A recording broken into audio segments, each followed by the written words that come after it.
বেরিয়ে পড়েছি। এখন বাজে রাত 12:41। বাবুদাকে রিসিভ করবো, ওখান থেকে বেরোবো। বেরোলাম।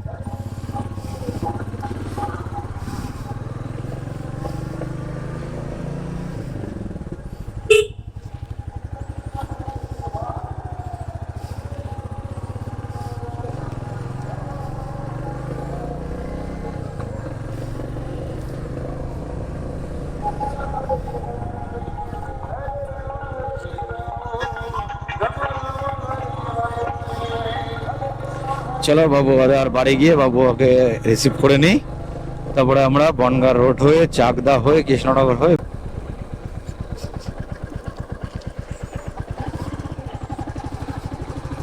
চলো বাবু আদার বাড়ির রোডে ঢুকে পড়েছি। এখন সামনের দিকে এগিয়ে যাচ্ছি। বাবু আদাও হয়তো উঠে আছে।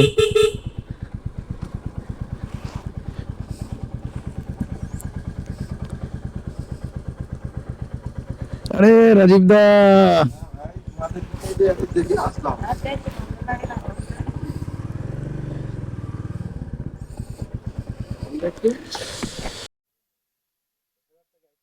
কিন্তু মুখও বোঝা যাচ্ছে না। এখন সময় 12:53। নতুন রাইড শুরু করছি, নতুন ডিস্টেন্স, নতুন ডেস্টিনেশন।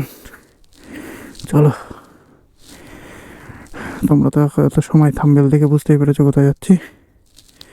চলে গেলাম আদিব, চলে গেলাম। শ্রীকৃষ্ণায় বাসুদেবায় হরে পরমাত্মনে প্রণতে ক্লেশনাশায় গোবিন্দায় নমো নমঃ। হ্যাঁ, আসলাম। চলো, শুরু করে দিয়েছি আমাদের নতুন রাইড, নতুন ডেস্টিনেশন। প্রথমে যাব বনগাঁ থেকে ডান দিকে হয় চাকদা রোড হয়ে যাব আজকে ডেস্টিনেশন শিলিগুড়ি।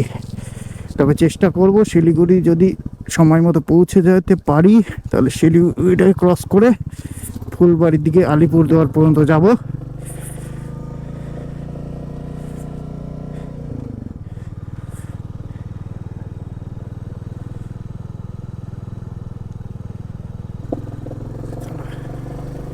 আস্তে আস্তে এগাই, তারপরে হাই রোডে উঠে একটুখানি চাকদা রোডে উঠে একটু টানবো।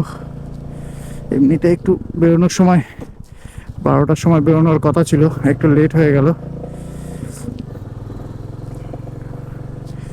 আসলে সারাদিন ধরে এতটা এক্সাইটেড ছিলাম যে ঠিকমতো ঘুম হয়নি। এই রাত্রে একটুখানি শুতে না শুতে 1 ঘন্টা একটুখানি ঘুমিয়ে নিলাম।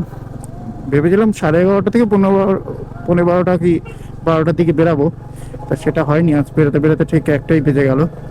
কোনো অসুবিধা নেই, আস্তে আস্তে যাব।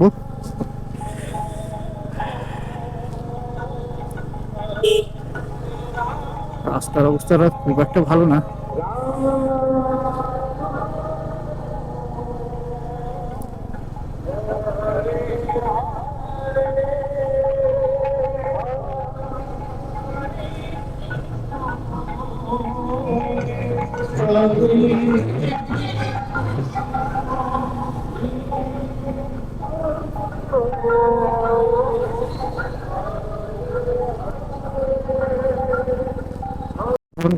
বর্তমান আছে, এই তো এই যে বাঁদিকে কালী মন্দিরটা বনগাঁর।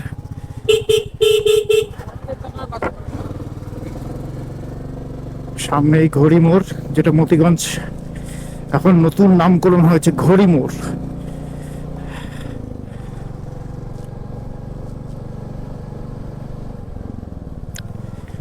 সামনে থেকে ডান দিকে নেব, ডান দিকে চাকদা রোডটা উঠবো, বনগাঁ চাকদা রোড। আমরা গেলে পেছন দিক দিয়ে মানে আমরা যে লোকেশনে থাকি সেখান থেকে একটু কাছে হয়তো কৃষ্ণনগর হয়ে বনগাঁতে না গিয়ে বগুলা দত্তপুকুর, ওই দত্তফুলিয়া বগুলা হয়ে গেলে, হাঁসখালি হয়ে গেলে প্রায় না হলেও 30 কিলোমিটার কমে যেত। তো তো রাস্তার কন্ডিশনটা খুব একটা ভালো না বলে আমরা এই ঘুরেই যাচ্ছি, কারণ এটাই আমাদের কাছে মানে ভালো মনে হয়েছে যে 30 কিলোমিটার একটু বেশি হলেও ওই হাইওয়েতে উঠে একটুখানি টানলে হয়তো সময় মতো পৌঁছে যাবো, একটু স্মুথলি যেতে পারবো এই আর কি। রাস্তাঘাটের যখন পরিস্থিতি, তার থেকে আমার হাইওয়েতে যাওয়াটাই ভালো, সেফ মনে করি আমরা নিজেদেরকে, এই আর কি। কেন ওদিকটাতে গেলে 30 কিলোমিটার প্রায় কমে যেত, সময়টা একটু বাঁচতো। তবে সময়টা বলতে এখান থেকে আস্তে আস্তে স্মুথলি চালালে ও সময়টাও মেকআপ হয়ে যাবে। এখন রাত্রেবেলা বেশি একটা যানজট নেই, তবে বনগাঁ এখন 1টা মতো বাজে। তবে এই টাইমে তো প্রচুর লরিতে জ্যাম থাকে, তো আজকে তো পুরো ফাঁকা দেখলাম, কে জানি কেন। চলো এবার একটু স্মুথলি টান দি, এমনিতেই লেট। অবশ্য খুব একটা ব্যস্ততা নেই যে আজকে আমাকে ওই ডিস্টেন্সে পৌঁছতেই হবে, তবে মনে মনে ধরে রেখেছি যে সময় হলে শিলিগুড়ি তো ঢুকবো না, শিলিগুড়ির আগে ডান দিক দিয়ে 30-20 কিলোমিটার আগের ফুলবাড়ি রাস্তাটা নেব। চেষ্টা আছে আলিপুরদুয়ার পর্যন্ত টান দেওয়ার, দেখা যাক কত দূর কি যেতে পারি। চলো বন্ধুরা সবাই আস্তে আস্তে এগাই।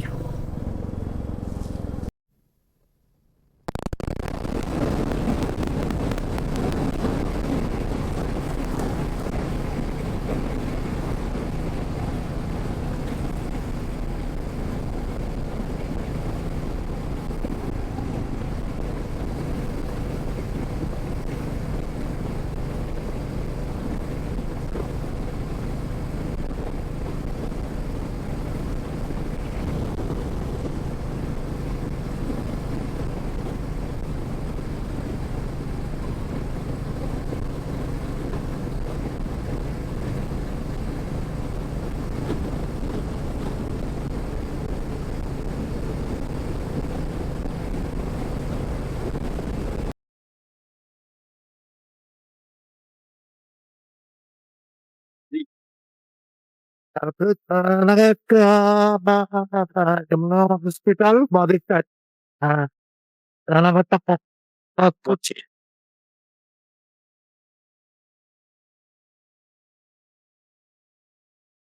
হ্যাঁ, আলো দিয়ে মোটামুটি রাস্তাটাকে একটু ভালোই লাগছে, আর অন্ধকার অ্যাড করতে করতে গাড়ি চালাতে চালাতে একদম বোরিং ফিল হয়ে যায়। একটুখানি একটু মনে সমস্যা থাকে আর কি। কারণ কেন জানি না আমার, আমি ভেতরে বেকার লাইনে রয়েছি, জ্যাকেটটা বললাম, ভেতরে আর একটা ওটা তোমার গেঞ্জি পরলাম, দুপুরও একটা ভালোই ফিল হচ্ছে। তাই রানাঘাট থেকে ক্রস করবো, চলো সামনের দিকে কৃষ্ণনগর, এখান থেকে বোধ হয় 25 কিলোমিটার কি 20 কিলোমিটার হবে হয়তো, আমার ঠিক মনে নেই, সাইনবোর্ডটা দেখতে পেলাম না।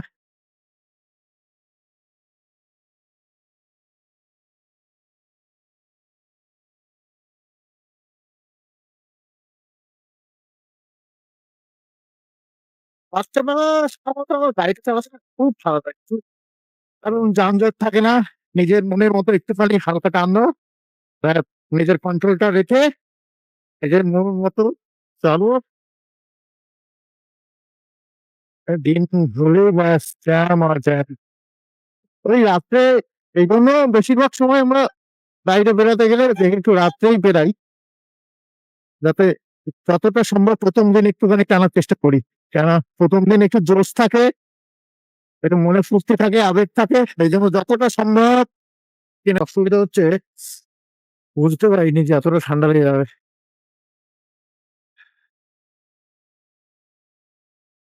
চলো আস্তে আস্তে এগিয়ে, কি করবো আর, ঠান্ডা লাগলে তো কিছু করার নেই। শঙ্কর মিষ্টান্ন ভান্ডার ও যাওয়া, দাঁড়ানোর ইচ্ছা ছিল, কিন্তু এখন আর হবে না, দেখি ফেরার সময় দাঁড়াবো। চলো কৃষ্ণনগরটাকে ক্রস করে সামনের দিকে এগিয়ে যাচ্ছে, এখান থেকে বহরমপুর আর 89 কিলোমিটার। একবারে বহরমপুরে গিয়ে দাঁড়ানোর ইচ্ছা আছে, হাতে গিয়ে একটু চা টা খাবো, আর মাঝে কোথাও দাঁড়াবো না। রাত্রের ভিউ আর কি দেখাবো তোমাদেরকে, এই জন্য আর বেশি একটা দেখাচ্ছি না, কারণ খুব সুন্দর এটা আমি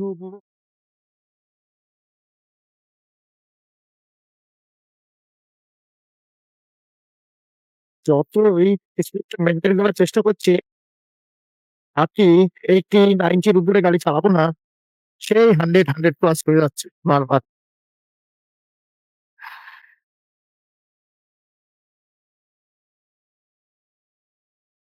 চলো শিলিগুড়ি সোজা কৃষ্ণনগরের বাঁদিকে সোজা